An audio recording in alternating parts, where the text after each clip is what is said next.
We're joined by the co-chair of the Layla organization in Tel Aviv, Keren Greenblatt.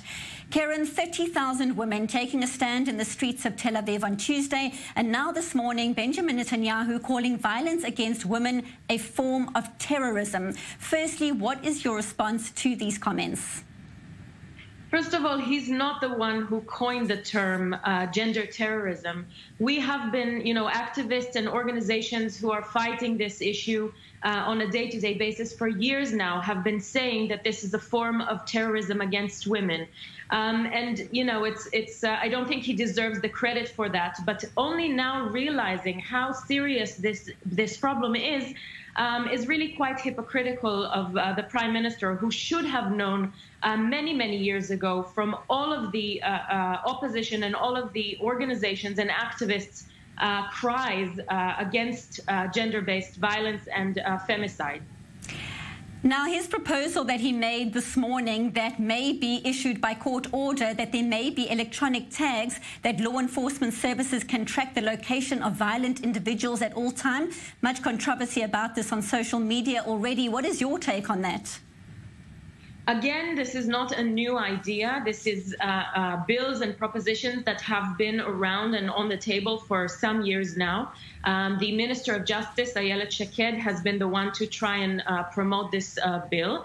Again, we see the Prime Minister trying to take credit for something that I think is probably an okay idea. It could help in some cases. It could help specifically victims who know who their perpetrator is during their lifetime and who is expected to threaten them with violence. It doesn't necessarily help other women who may be faced with violence from the same violent man. So it's only a very small solution to a much larger problem. And you know what?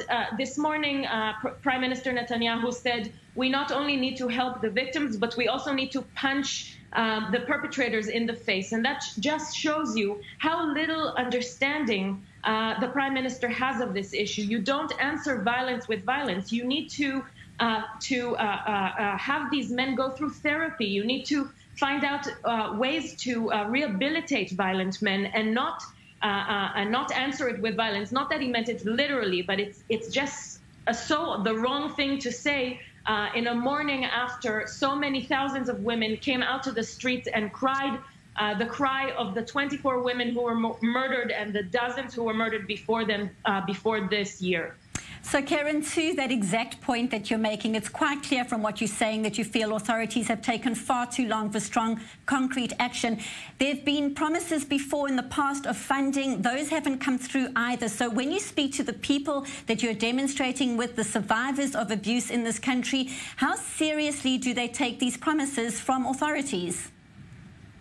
Not so seriously. That's the truth. I don't think we're going to rest. We're not going to sit down and hope that this time it's going to work until we see actual action and not only empty declarations. It's very nice that the Prime Minister took responsibility for this ministerial committee. Maybe he thinks that, taking that kind of responsibility will help things move along quicker. I doubt it. The money is there. The money was already promised to fund a national emergency program that will help the different authorities start talking to one another in order to streamline the interventions and to help women who are facing mortal danger and help them survive these threats. And so, I doubt it'll happen, but if it will, we are not going to rest until we see it changed in reality. It's not enough to really come out with these political declarations and respond, and at the same time vote against any kind of initiative and vote against anything that comes from the opposition. And, the Prime Minister also chose last night to give a very long declaration about the situation in the north of Israel and on the border with Lebanon at the same time that our protest was taking place. And I don't think that's a mistake. I think it was done on purpose in order to shift the public attention from what we're calling out. And so the hypocrisy here of the politicians who keep striking down any good initiative to fight gender-based violence will not stand.